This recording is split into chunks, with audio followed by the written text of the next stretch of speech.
E as consequências para quem rejeita a palavra do Senhor são horríveis. Porque ali em Oséias 4,6 está escrito: porque rejeitastes a minha palavra, eu também te rejeitareis, para que não seja sacerdote diante de mim. Então, se ele vai rejeitar o nosso sacerdócio, e por causa disso eu também rejeitarei os teus filhos. Vai rejeitar o nosso sacerdócio e você vai dizendo: mas eu não sou sacerdote. Como que você não é sacerdote? Todo aquele que aceitou Jesus tem um sacerdócio. A palavra do Senhor fala em Apocalipse capítulo 1, versículo 5, aquele que nos ama em seu sangue nos lavou.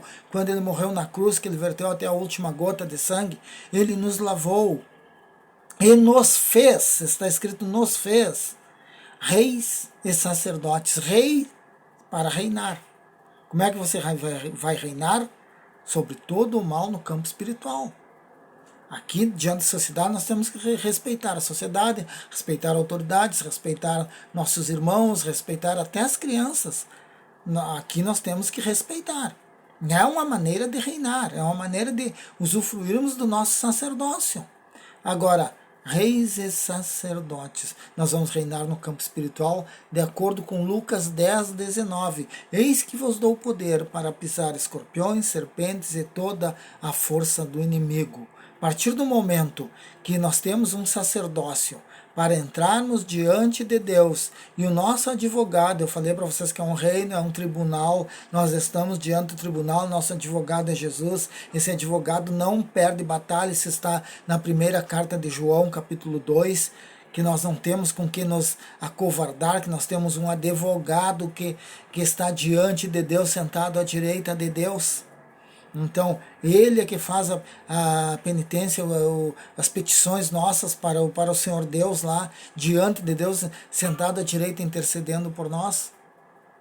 Então, nós temos um reinado, e esse reinado só funciona com o sacerdócio. E aquele que nos ama nos fez reis e sacerdotes. Reis, para reinar, reinamos de acordo com Lucas 10:19. Sacerdotes, para entrarmos diante de Deus. Porque no Antigo Testamento existia o sacerdote que levava as petições para o sumo sacerdote, que entrava atrás da cortina, entrava no lugar santo lá e apresentava todas as petições do povo. Se ele entrasse em pecado, ele morria, ele era fulminado. Se existisse no dia de hoje. Jesus, se existisse no dia de hoje. Meu Deus! Ia ter uma funerária exclusiva para falsos pastores por aí. Eu não me alegro com isso. Minhas orações são para que todos os homens de Deus realmente se entreguem para Deus e amem a palavra do Senhor, que é o princípio de tudo. As demais coisas vão ser acrescentadas, mas tem que buscar. A pessoa tem que amar as almas, tem que ter amor pelas almas.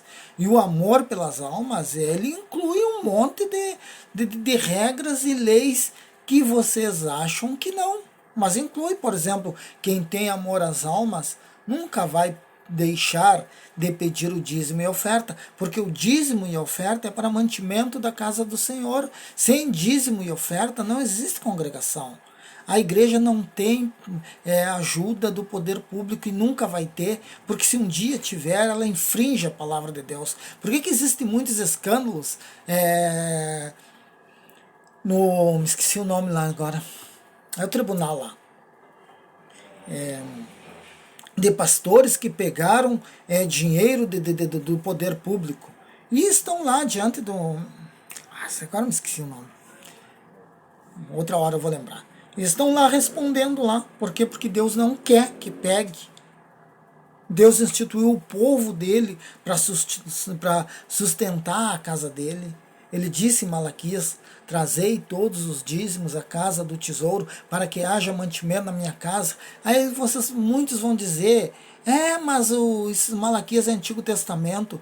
Jesus falou: vocês dizimam a hortelã, o cominho, o endro, e não dizimam o que é grande. Devei fazer isso e não omitir as grandes. Em outras palavras, é fácil dizimar o salário mínimo, mas quando se ganha 100 mil reais, não querem dar o dízimo. Então, assim, Jesus já falou sobre o dízimo. João capítulo 3, quando Jesus falava sobre a sua traição para Judas, ele disse assim, o que tu vai fazer, tu faz depressa para o Judas. Jesus entendeu que ele já havia chorado, ele já havia vertido sangue e pedindo para Deus que mudasse aquela situação. Deus não mudou, ele precisava morrer. Jesus precisava morrer. Se ele não morresse, nós estaríamos fritos. Ele na cruz ele foi maldição. E que maldição ele foi? Por mim, por ti, por todos nós, pelos nossos pecados. Então Jesus falou para Judas, o que vai fazer, faz depressa. E os discípulos achavam que Jesus tinha dito para ele que comprasse os pães para a Santa Ceia, o material para a Santa Ceia, ou alguma coisa para dar para os pobres. Jesus também fazia obra de caridade, não ele, mas os seus apóstolos. Não ele propriamente, os apóstolos eram comandados por ele. Agora, o maior virtude de Jesus é o ensinamento, é a palavra, para que as pessoas possam andar com as próprias pernas. Então, assim, ó, a partir do momento que os apóstolos acharam, a palavra ali diz que o Judas tinha a bolsa, ou seja, ele era o tesoureiro. Para que Jesus ia ter um tesoureiro se ele não recolhesse dízimos e oferta? Então, mais que claro que ele recolhia dízimos e oferta. Por que ele ia falar, vocês diziam hortelão, entro e comi, e não diziam as coisas maiores, se ele não recolhesse dízimo e oferta? Ele recolhia dízimo e oferta. E Hebreus capítulo 7 diz aqui, recebem dízimos homens que morrem. O meu pastor um dia irá morrer, que Deus dê vida longa para ele. O meu líder um dia irá morrer, que Deus dê vida longa para ele. Eu um dia irei morrer. Agora, aquele que testifica é o que vive, está na palavra do Senhor. Quem é o que testifica? Jesus. Jesus está lá sentado à direita de Deus olhando. Entregou o dízimo, entregou a oferta. Então, é mandamento bíblico. Isso faz parte de você ser um verdadeiro cristão.